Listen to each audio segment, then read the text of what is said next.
dawn of the 17th century, Europe is caught in the maelstrom of religious war. Irish chieftains had allied with Catholic Spain against England. For 9 years, the Protestant armies of Elizabeth I fought the Irish and their Spanish allies. The final Irish defeat came in Ulster, where the mighty Gaelic Earl Hugh O'Neill and other nobles were scattered into exile in Catholic Europe. But out of sight was not out of mind. Their presence on the continent stokes English Protestant fears. Would the Earls attempt to return and stir the people to rebellion? England's attempt to solve the Irish problem would unleash unprecedented change. The country would witness savage bloodletting as it became a battleground in Europe's religious wars. It would feel the full force of dramatic upheavals beyond her shores in America and in France. Ireland was about to be launched into a long age of revolution.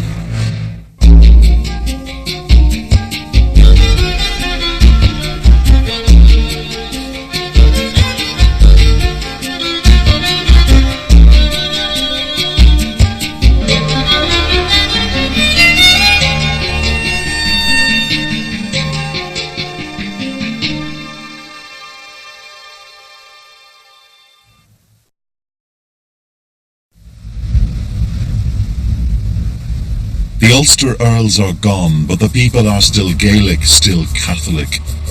In English minds, Ulster is dangerously unstable. And it's here that a new king will attempt a radical solution. Social engineering on a massive scale. King James I would plant thousands of Protestant settlers on the lands of the exiled Gaelic lords. The land was parcelled out in blocks of up to 2,000 acres. By the time 6 counties were colonised, only 1/4 of the land of Ulster remained in Irish hands.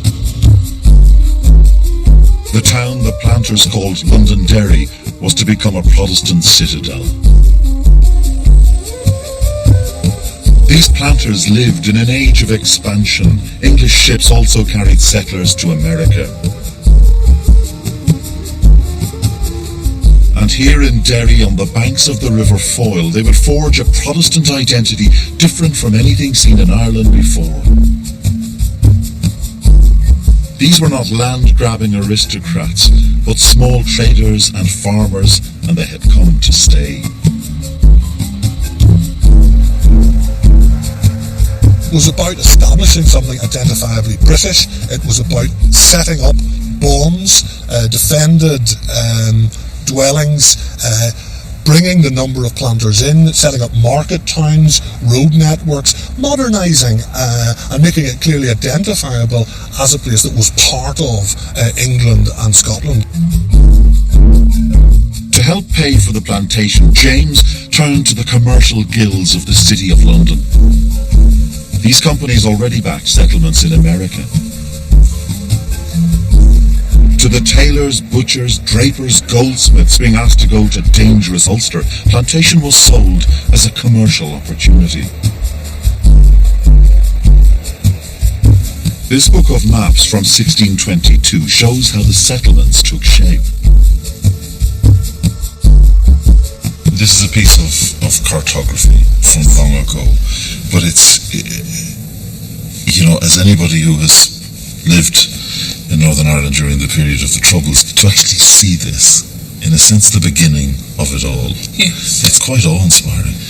It really is. It brings you right back to the heart of it, and you see really what was the genesis of an awful lot of the issues in Northern Ireland. Of course, we can see when we look on the pages here, where they run through the number of people who are, for example, freeholders on this territory, 1.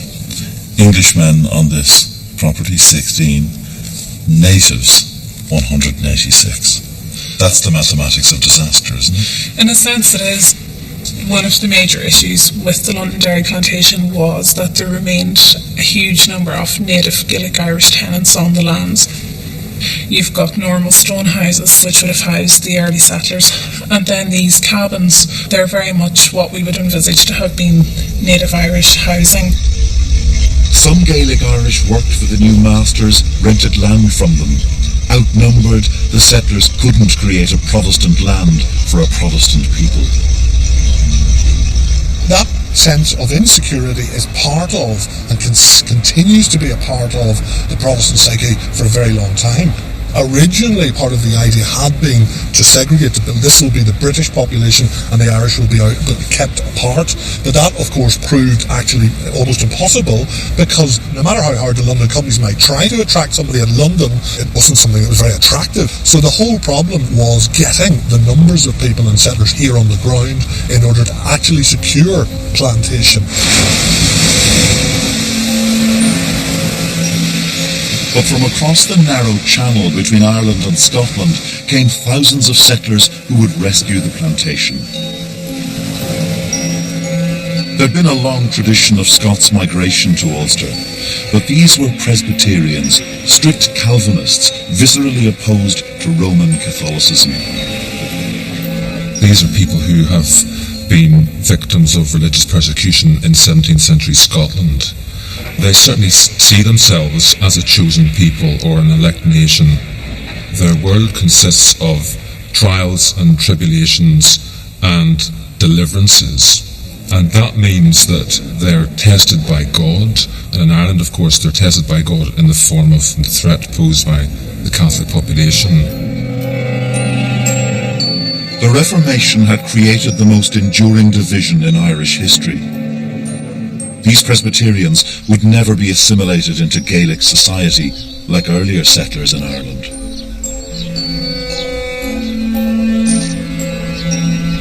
The native Irish were bewildered, like a flock without a shepherd, wrote a poet of the time. The native Irish are tremendously angry and resentful of what they see happening with the Ulster plantation. Their leaders have been driven into exile. They've been forced out of their homes in many instances, and they have this population arriving over both from England and Scotland that have different culture, different language, different traditions, and of course, a different religion. A Gaelic poet writing in the 17th century described the settlers as the crafty, false, thieving sect of Calvin, and he predicted a day when they would be driven from Irish shores. The writer's bitter tone reflected a traumatised Irish world. In the rest of Ireland, Catholics still controlled around 70% of the land, but they faced the constant threat of losing their estates. After Charles I ascended to the throne in 1625, his officials in Ireland sought to expand the plantations until conflict closer to home ended their ambitions. By 1640 in Parliament there was a challenge to Charles's kingly powers and his more moderate brand of Protestantism from religious Puritans like Oliver Cromwell. In Scotland, religious allies of the Puritans rebelled against Charles. Parliament refused to finance the King's war against fellow Protestants. Events now moved towards a war of Charles' three kingdoms: England, Scotland, and Ireland. The Irish Catholic elite was alarmed by this crisis in Parliament. They'd lost land and power, but at least under Charles there was a degree of religious tolerance. Now, faced with the prospect of a militant Protestant Parliament, they would rebel.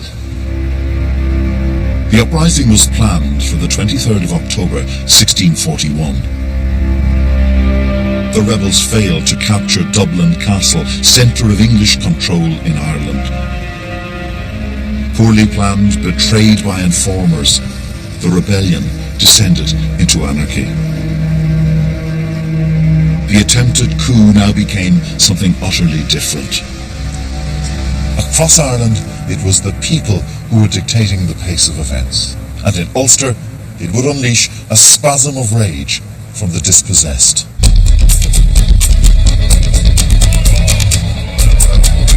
The native Irish now turned on the Protestant planters.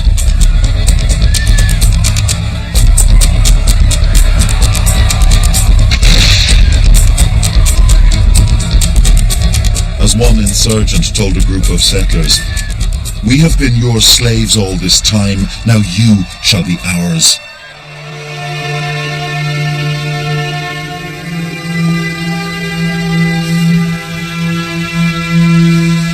Here in Portadown, Irish rebels rounded up Protestants from the surrounding farmlands. 100 men, women and children were force-marched through the countryside and brought to this spot on the banks of the River Bann. At the point of swords and pikes, they were forced to strip naked and driven into the cold water. Nearly all perished.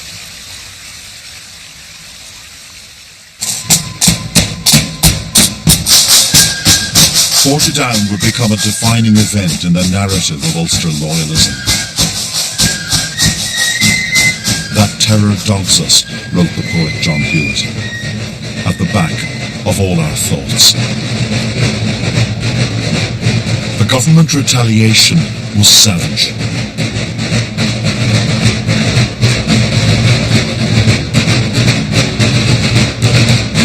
Almost immediately, we get indiscriminate reprisals by government forces against the civilian population of Ireland. Men, women and children are killed in their hundreds, indeed thousands, during the early months of the rebellion by government forces.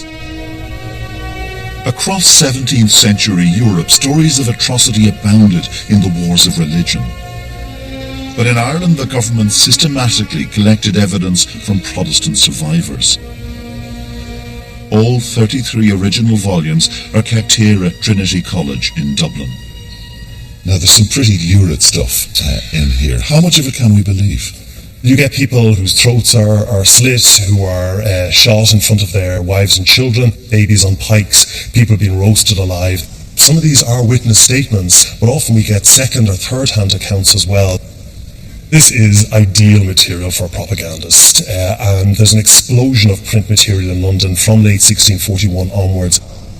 It has a huge impact on Oliver Cromwell. He was highly outraged by what he saw was going on in Ireland, and he was determined to intervene at some stage. By 1642 in Ireland, a Catholic confederacy was in open rebellion. The Pope had even sent a cardinal with money and weapons. But English attention was diverted from Ireland as the struggle between King Charles and Parliament erupted into civil war.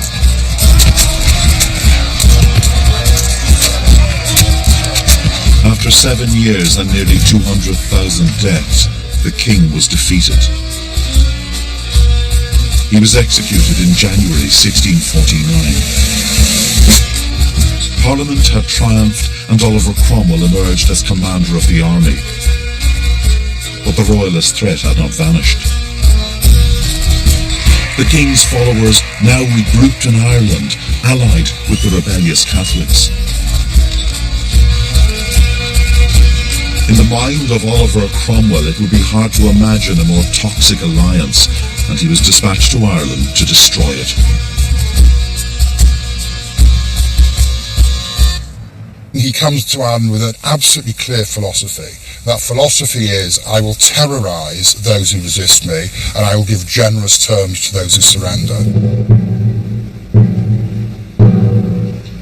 Drogheda, County Louth. In Irish memory, it is a place forever shackled to the name of Oliver Cromwell.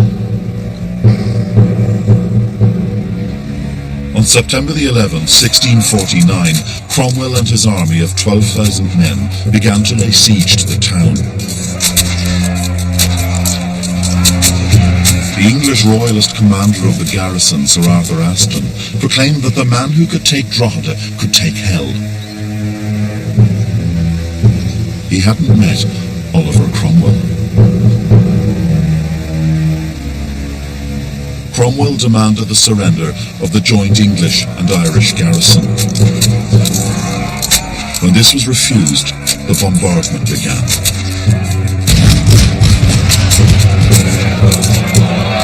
A breach was made in the town walls, but the first assault was beaten back by the defenders. Cromwell then sees himself having to take command. He leads the second charge himself. He has to kind of get past the bodies of his friends and colleagues. So he comes in, and we have to imagine him going street by street, house by house even, clearing the town, killing anyone he encounters, which will certainly include civilians.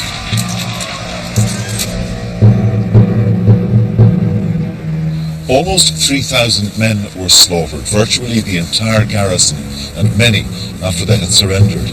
Cromwell said, "Being in the heat of the action, I forbade them to spare any who were under arms in the town.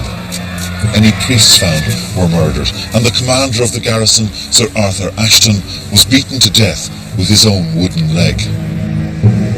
Several hundred civilians were killed, but the English and Irish defenders were the main targets of execution. That is done, as Cromwell himself makes clear, by knocking them on the head. That's to say, they're clubbed to death. He beats their brains out. He beats their brains out because it saves bullets. You know, you've got a long campaign in front of you. You don't waste bullets. Here at St. Peter's Church, Cromwell's men set fire to the building.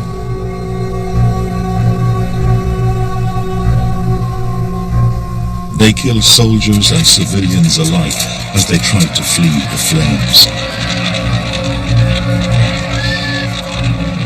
Drogheda was an act of vengeance against English royalists and the Irish, whom Cromwell blamed for the massacre of Protestants.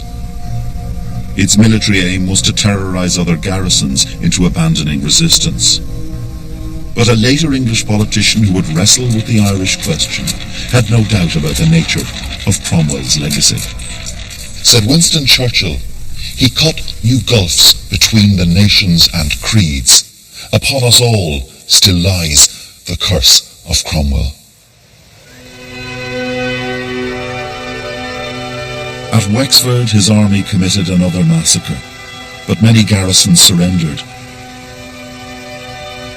Cromwell was back in England by mid-1650, leaving the army under the command of his son-in-law. Guerrilla bands now staged hit-and-run attacks. Cromwell's army responded with ferocity.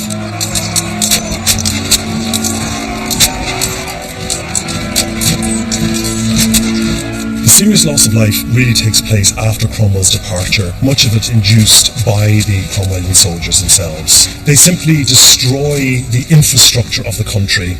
They razed crops, they drove people out of their homes, they burnt down buildings, they deliberately targeted the civilian population in a very systematic way.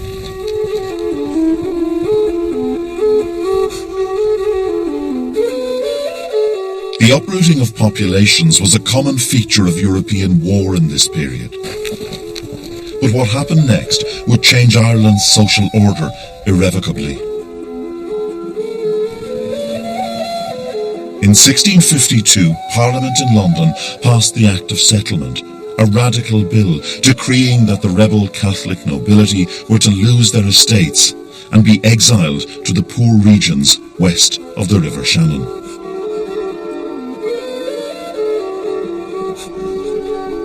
One of Cromwell's generals came here to the Burren in the west of Ireland, inspected the landscape, and then remarked approvingly, "There is not water enough to drown a man, wood enough to hang one, nor earth enough to bury him. To here and to the fastnesses of Connacht, the Irish nobility were to be banished." In the telling of the Irish story, this is Cromwell's enduring legacy: go to hell or Connacht. But his attitudes were more complex. Does Cromwell deserve his uniquely monstrous reputation here? No, he's not the most anti-Catholic of Englishmen. He thinks he knows Ireland, and he doesn't think it's necessary to be so severe. And so he spends most of the 1650s trying to make the settlement less severe than his successors. By blaming it all on him, you let the English more generally off the hook.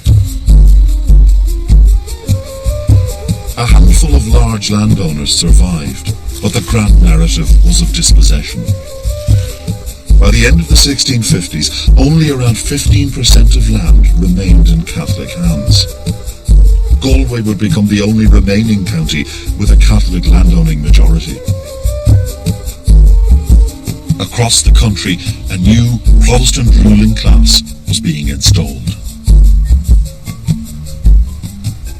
But English dreams of a settled Ireland have always been hostage to external events. The country was never the calm laboratory of colonial experiment. Now, dramatic events in Europe and in England itself would reverberate west and drag Ireland to the forefront of conflict once more. This crisis would begin in a Europe dominated by a kingly colossus. Louis XIV, Catholic King of France. He terrified his neighbours with his territorial desires and built monuments to his own glory, like the Great Palace of Versailles. His neighbours, both Catholic and Protestant, found themselves drawn together in shifting military alliances against the expansionism of Louis.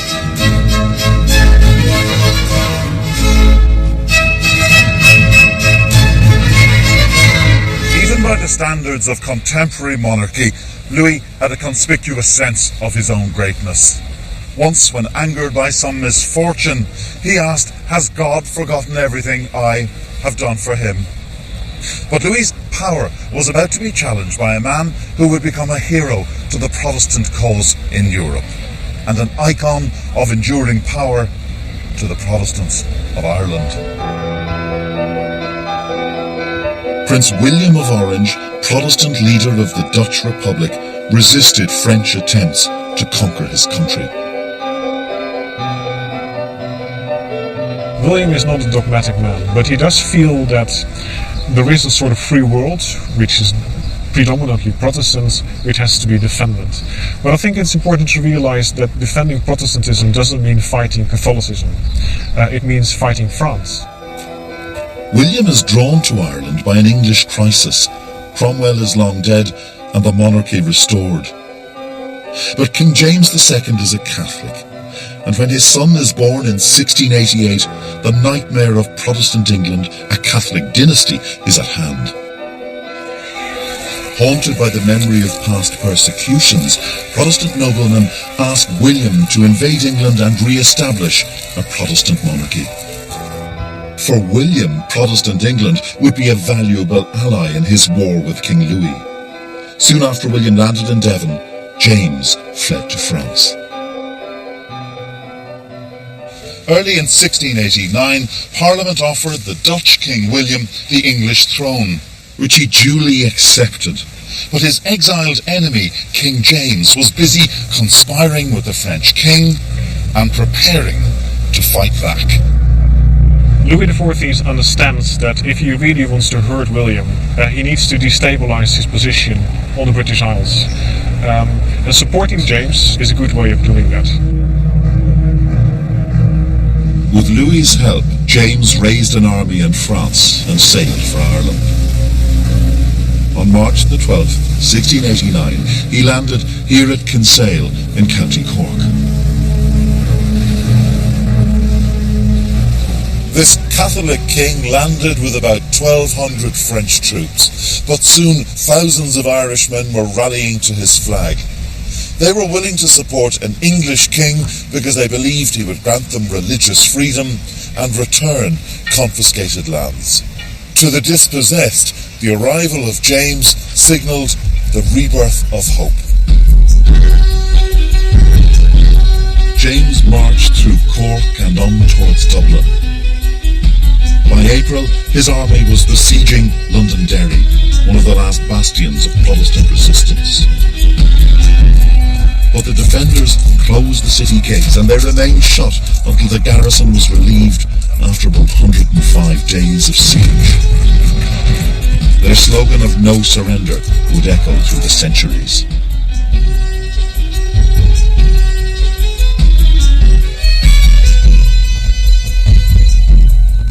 This escalating crisis brought William himself to Ireland with a large army. He would face King James here on the banks of the River Boyne on the 12th of July, 1690. This was a battle about European, English and Irish power struggles, and both armies were diverse. Germans, Dutch, Danes, English, French and Irish prepared to fight. Tell me about the battle. The Williamite plan was to push a part of their army in the face of the Jacobite army across the river, and at the same time swing another part of the army around behind the Jacobite lines and cut them off from retreat, in a word, to envelop or destroy them. The push across the river was relatively successful. However, the arm of the pincer failed to close on the retreating Franco-Irish army. So most of the Franco-Irish army, the Jacobite army, escaped intact. Describe for me the scene at the end of the day. What does James do when he sees the battle has turned against him? James, not to put a finer point on it, took horse for Dublin, and by fleeing he implicitly admitted that the Battle of the Boyne was, for him, the deciding event. His cowardice is condemned. He's described as Seamus Haka de Collier, James the Shite who lost Ireland.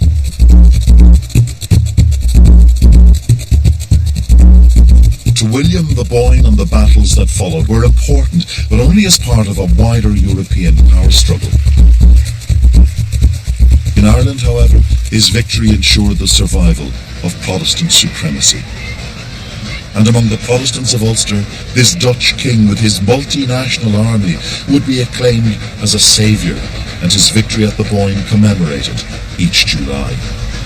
How do you think William would have viewed Orange marches, Orange triumphalism, the kind of thing that we've seen historically in Ireland? I think he would have been uncomfortable with it. William loathed public festivities. He didn't like marches in the first place. The moment he entered London in 1689, when the English people were cheering him, they were actually carrying sticks with oranges. He thought it was nonsensical. He took a detour, avoided the crowds.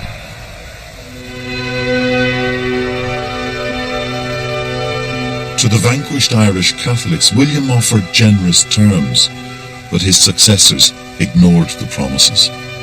By the end of the Williamite Wars, the Catholic elite in Ireland had either been wiped out, driven into exile, or abandoned any resistance. The people who'd led the great rebellions against Elizabeth, against Cromwell, had been thoroughly defeated. And in their place came a new ruling ascendancy. The Irish ascendancy means the privileged Irish. We're talking about, from the late 17th through the 18th century, privilege is, as in every European ancien regime, privilege is associated with religious profession.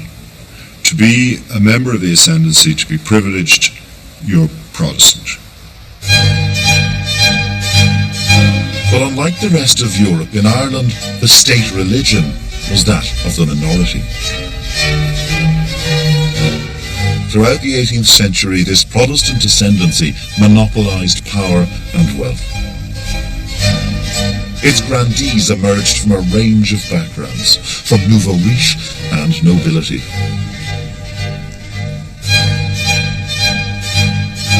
There was a surge in construction of grand public and private buildings.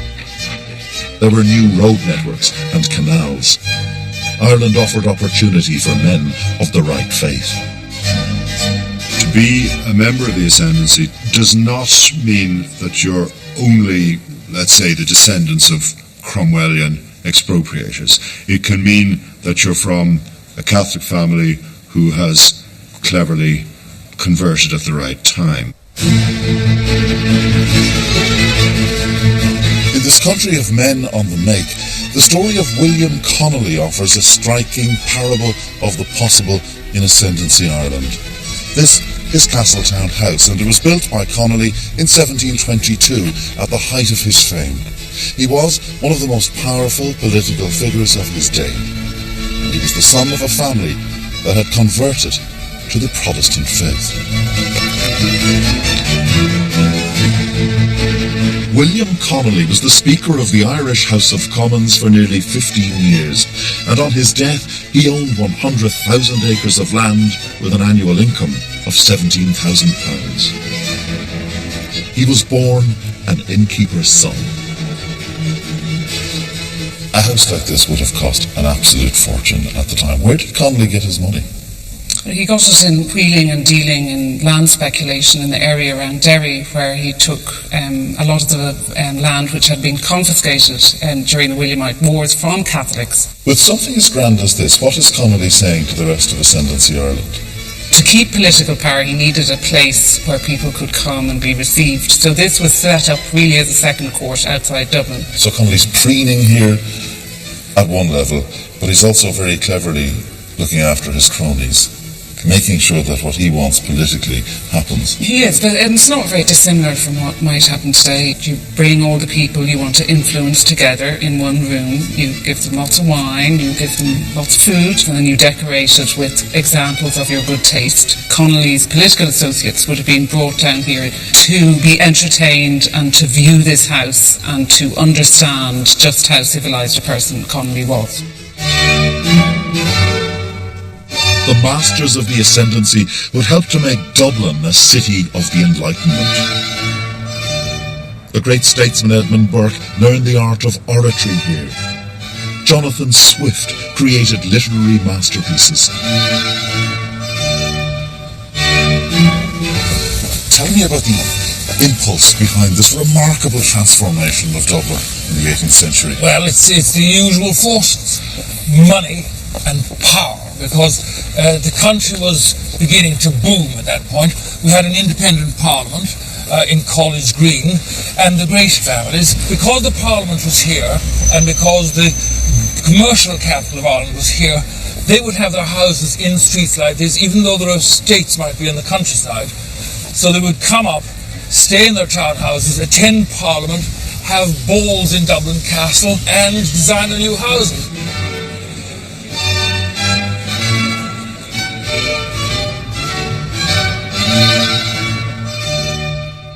In 1741, the composer George Frederick Handel was invited to Dublin after being asked to compose a special work in aid of the city's sick.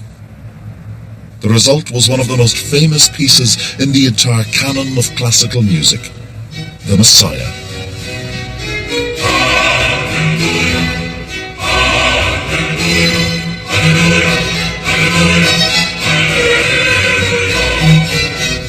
This arch is all that remains of Neil's Music Hall, where Handel's Messiah was first performed on the 13th of April 1742.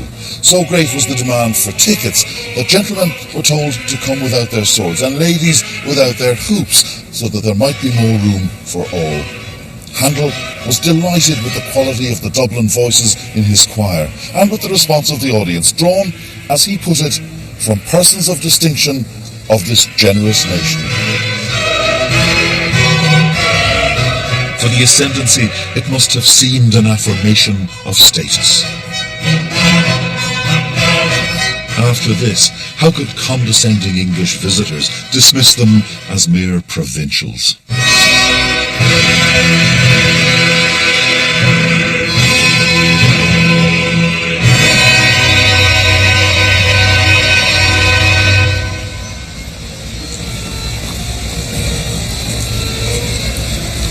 But Handel was alert to another music.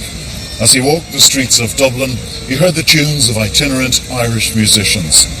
He even transcribed one of them, a melancholy air called The Poor Irish Boy. It was music far removed from the Georgian salons of Ireland. It evoked a country where the material prosperity of the Ascendancy simply never reached.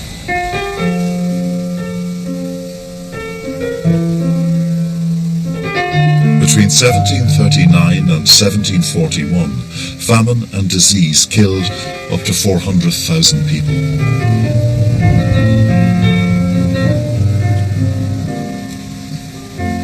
The Gaelic poets and the musicians who had once served the Catholic nobility evoked a world in turmoil.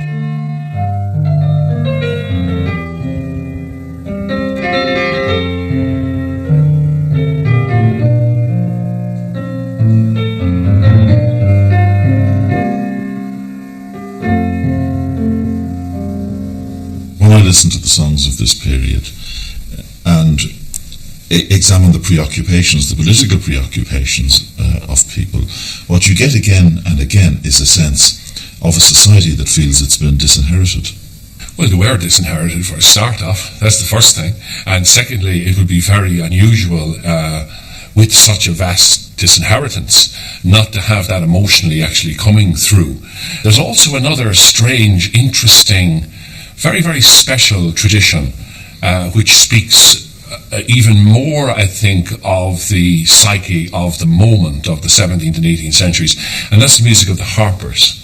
With the collapse of Gaelic society, aristocratic society, you have these itinerant harpers, these nomadic harpers. So the world that paid for them, that sustained them, is gone. So they had to look for patronage, and of course they logically looked to the new landowners of the big houses, the Anglo-Irish owners of the big houses. So the key person in that is Thorlogh O'Carolan, who was born in 1670, died in 1735, and he was right in the middle of that period, and he was by far the most famous.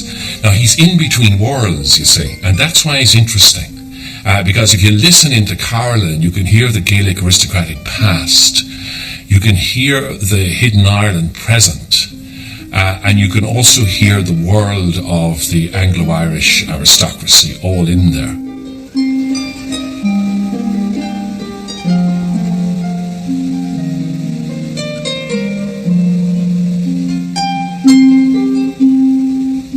From the early 18th century, restrictions on Catholics had been strengthened under the so-called penal laws, a charter for the defence of Protestant power.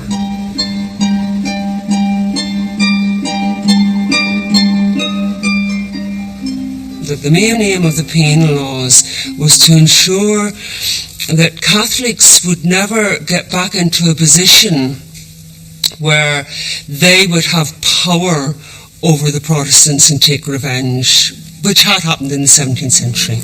Good evening, everyone. And indeed, you're all very welcome to this sacred place, the Mass Rock in Clonhaggart, County Wexford.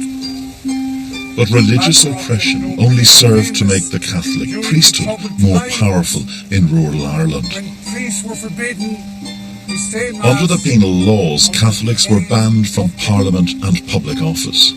Back then, they were barred from voting and from running schools.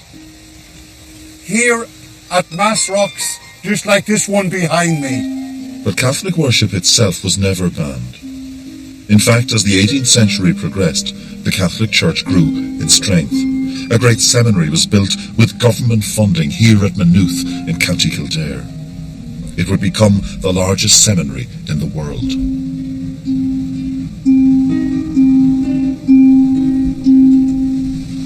The true significance of the penal laws was not religious, but economic. Catholics were not allowed to buy land. And if an existing Catholic landowner died, his property had to be divided among all his children, and that would ensure that no big landowner would survive. A handful of the Catholic elite had held on to their estates, but the majority of rural Catholics became tenants of Protestant landlords. Among some of these, wrote the English traveller Arthur Young, there was a habit of tyranny. It's easy to imagine Ascendancy Ireland as a country with one rigid divide, Catholic poor and Protestant overlords. But within those terms, Catholic and Protestant, there existed many different aspirations. There was an emerging Catholic middle class. People like the young lawyer Daniel O'Connell, whose family had held on to its lands, and who would later become a leading figure in the story of Ireland. Others were the children of merchants and traders, like Thomas Moore, the son of a Dublin grocer who would become the most popular poet of his day. Ascendancy Ireland couldn't live in a bubble, sealed apart from this large, active, vibrant Catholic culture all around you. There were transactions between Protestants and Catholics on all sorts of levels. There was far more of a coming and going, and far more of complexity to Irish society in the 18th century than has often been allowed by historians. Protestant Ireland too was a varied landscape, not all grandee landlords. In Ulster, Presbyterians were also victims of the penal laws. There, Calvinism was condemned by the established Anglican Church. And like Catholics, they were forced to pay for the upkeep of Anglican ministers. Discrimination prompted many to look beyond Irish shores. Ireland was now part of a rapidly expanding British Empire, and that colonial expansion offered space for those wanting to escape poverty and persecution. At Belfast docks and the other Ulster ports begins one of the great themes of the story of Ireland: emigration.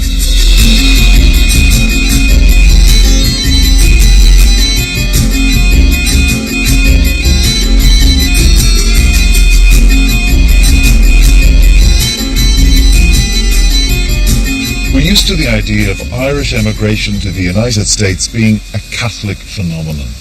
But the first people to come here in any sizable numbers were Ulster Presbyterians. Between 1717 and 1776, more than 250,000 of them crossed the Atlantic to the New World. From the port of Philadelphia, they travelled hundreds of miles west and south along an old Indian trail that became known as the Great Wagon Road.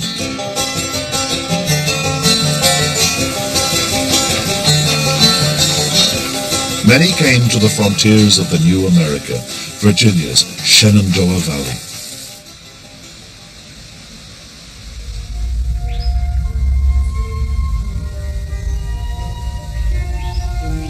This is the oldest Presbyterian church still standing in Virginia. Founded in 1740, many of the congregation can trace their ancestry back to the first wave of Ulster Scots who settled in this area.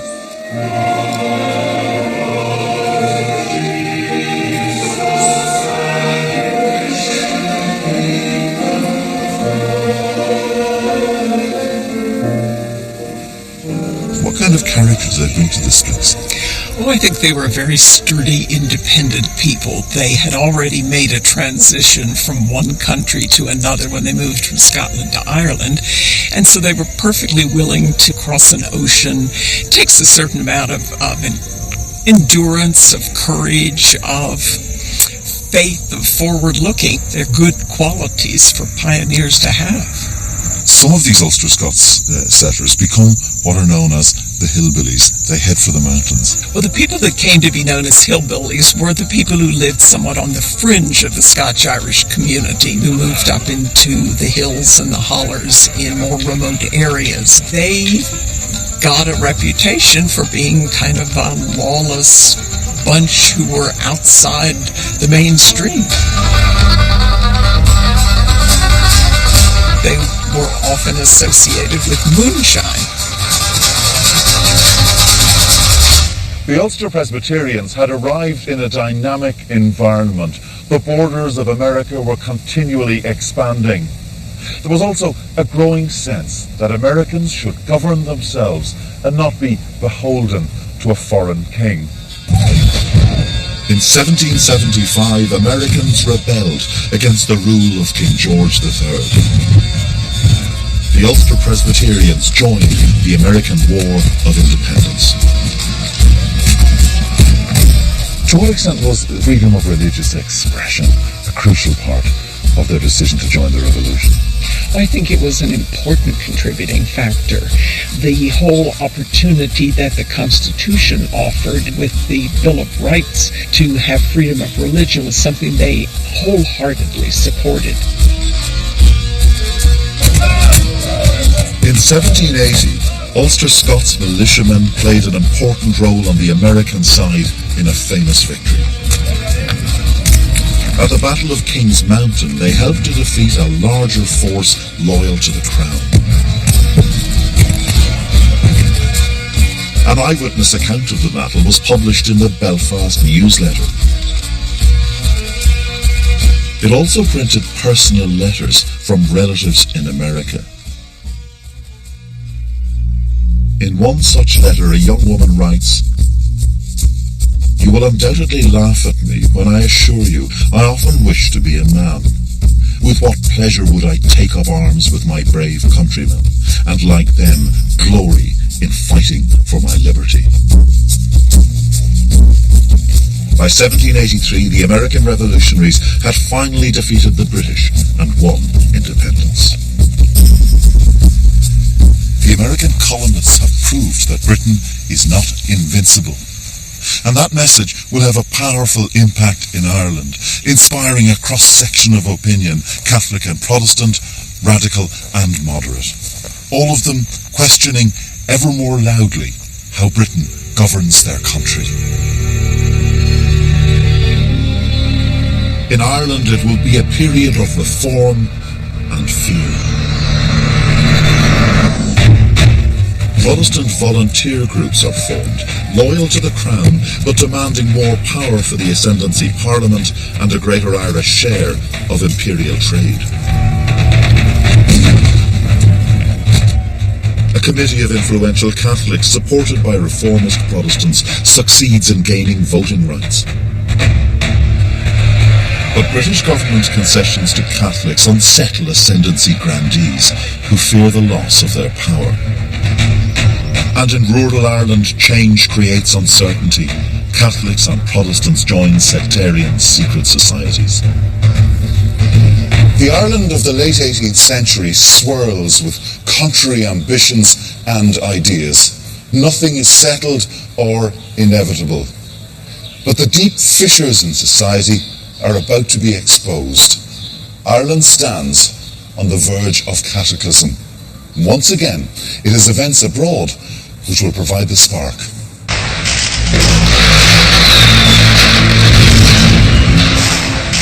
In 1789, bloody revolution convulsed France. The king and thousands of his nobles were dispatched to the guillotine in the name of a secular republic. Monarchies and the privileged classes throughout Europe looked on with horror. But the French revolutionary cry of liberty, equality and fraternity inspired a group of idealists in Ireland. What was happening here, the destruction of an imperium, was watched avidly by educated young men in Ireland. Suddenly, the unimaginable became possible. A world of inherited privilege transformed into a society of the free, where reason would overwhelm prejudice. To the revolutionaries of France, it wasn't just the monarchy or the aristocracy, but also the established church that was part of a structure of tyranny that had to be destroyed.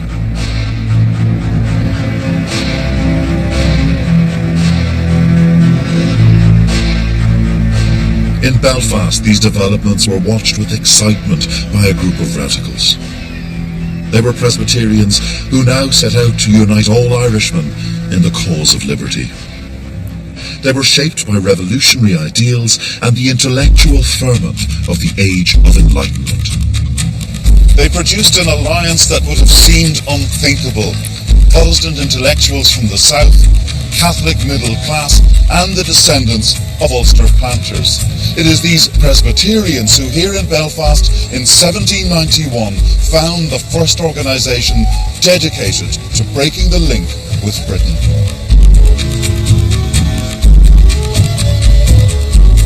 They called themselves the United Irishmen, and they sought a secular Irish republic. They allied themselves with the Catholic Committee in peaceful agitation. But events in Europe propelled them from activism to revolution. In 1793, England and France went to war. The pro-French United Irishmen were outlawed. Here at Cave Hill, overlooking Belfast, in June 1795, a group of Irish Protestants gathered to swear an oath. never to desist in our efforts until we subvert the authority of England over our country and assert our independence. But there is a fundamental crisis. They do not speak for all Protestants. And in rural areas, sectarian clashes between what are called Catholic defenders and Protestants were escalating.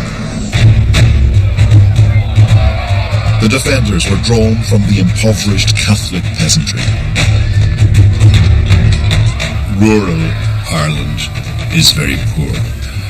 In the later 18th century, you have secret societies, you have rural gangs of agrarian agitators.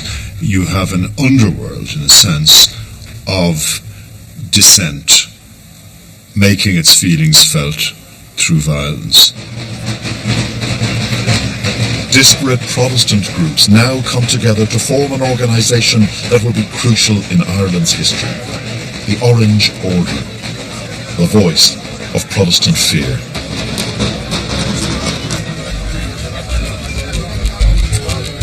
But an idealistic young Protestant lawyer from Dublin hoped that even the Orangemen might eventually be won over to the United Irish cause. Theobald Wolfe Tone would become the most articulate proponent of Irish independence. He was very vivacious, very clever. Quite quickly he moves on from the law to become a political pamphleteer. He begins to analyse the wrongs of Ireland, and one of the main wrongs was that the vast bulk of the populace was excluded from all political rights, in other words, the Catholics. As one of the most high-profile United Irishmen, Tone was forced to flee Ireland in the fateful year of 1795.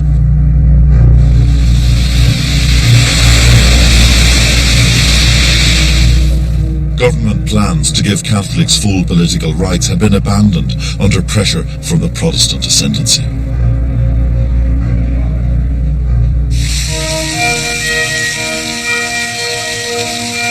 Tone made his way to revolutionary France to seek military help for an Irish revolution.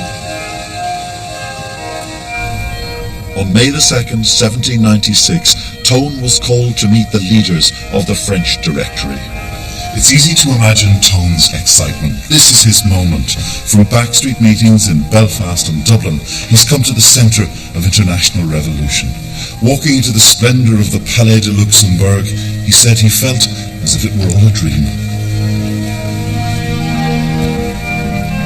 Waiting to greet him was the great military tactician and founder of the Revolutionary Army, Lazare Carnot. Tone deliberately ignored the sectarian reality in Ireland when he spoke to Carnot.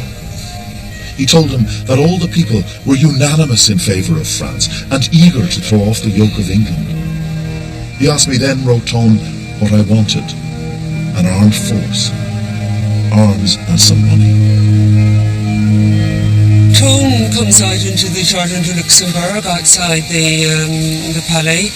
He's walking around, it's a beautiful summer's evening, listening to music coming out. Don't forget, he's been in really high-level discussions, so he's a bit overwhelmed by them. And then the head of the military bureau comes out and says, it's done, it's agreed. We're sending an invasion force to Ireland. He's a top French general, and Tone just had this moment. I've succeeded. This is what I wanted. Tone's meeting precipitates one of the most dangerous threats to England by revolutionary France. 15,000 French troops in 43 ships arrived off the west coast of Cork in December 1796. With only 11,000 British troops in the area, a French victory looked imminent. Tone came tantalisingly near to his dream of landing a French army in Ireland. We were close enough to toss a biscuit ashore, he said. But bad weather and the indecisiveness of commanders scuppered his hopes. The French turned for home. England, he wrote, has had its luckiest escape since the Armada.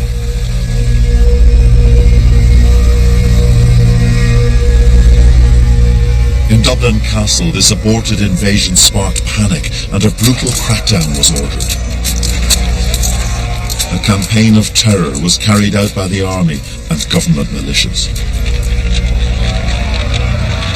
The crackdown that had happened in Ireland had been rather indiscriminate, in that the forces responsible had treated civilians, ordinary people, as if they were rebels. But by doing that, you had a big influx of Catholics, and the United Irishmen were a very different kind of person than had joined the United Irishmen before.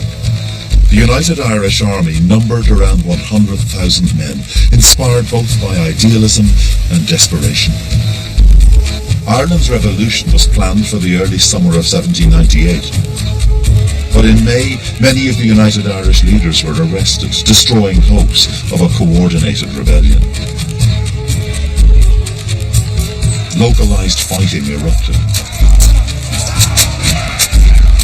United Irishmen rose in Kildare, Carlow, Longford, Wicklow, Meath, to the west in Mayo, and to the north in Antrim and Down. The first significant rebel victory was at Owlert in County Wexford, where over 100 government soldiers were killed.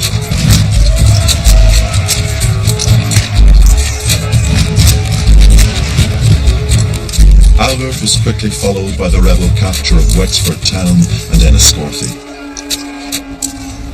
But sectarian fear was deepening. The United Irish include large numbers of Catholic defenders. The Orange Order supports the government. Where the violence breaks out, the question is whose sense of rebellion will predominate?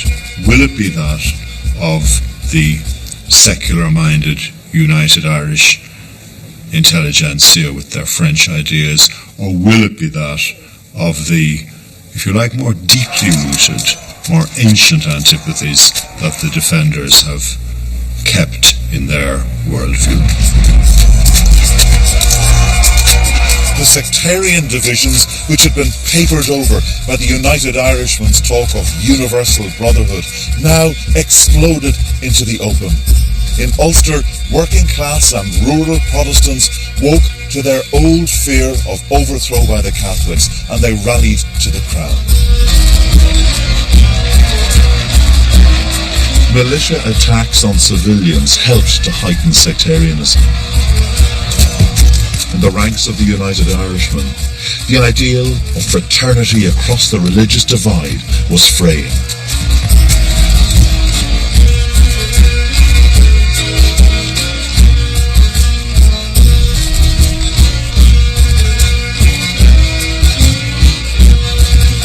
Most of the rebels were tenant farmers, and they had inherited a long tradition of grievance about Protestant newcomers taking over land, about sectarian conflict, about the new Orange Order. These are people fighting for themselves. Armed with pikes and some inferior muskets, the rebels at New Ross faced government troops equipped with cannon. The rebels pour down these little streets, take over the middle of the town very quickly, but then they come up against gun emplacements. They were simply mown down by grape shot and chain shot. Maybe only 3,000 rebels attacked the town, maybe less, and 1,500 people almost certainly died in 12 hours, which is astonishing. The United Irish Army was inspired both by revolutionary idealism and more local animosities. And as the reality of defeat dawned, hatred would lead some to sectarian massacre. Over 100 Protestant men, women and children were rounded up and locked in a barn at Scullabogue. Once it became clear the battle was going against the rebels, an order came that the barn should be set on fire. There was still maybe up to 100 people in it, crowded into it, and they'd been there for days in sweltering heat. They were told to let nobody escape. Essentially, this group kept the people inside, including women and children, in the barn while they were consumed by flame.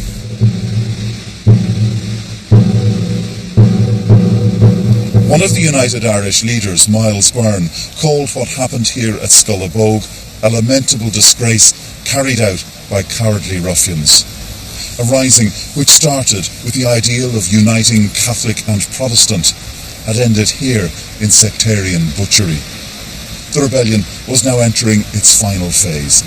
By the end of the summer, 30,000 people were dead. As for Wolfe Tone, he was captured on a French boat off the coast of Ireland. Brought to trial in Dublin, Tone began to realise what had been unleashed that summer. It's so poignant and so sad. He says,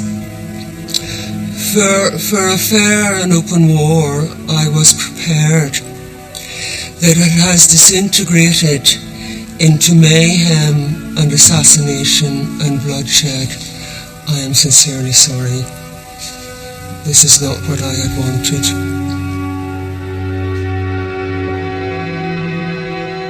He was sentenced to death, but cheated the executioner by cutting his own throat. Tone the Martyr would become an icon for future generations of Irish nationalists. But the revolution had ended all hope of uniting Catholic and Protestant. And it would prompt Britain to launch its most radical attempt to solve the Irish question. In next week's programme, the age of union and the rise of Catholic power.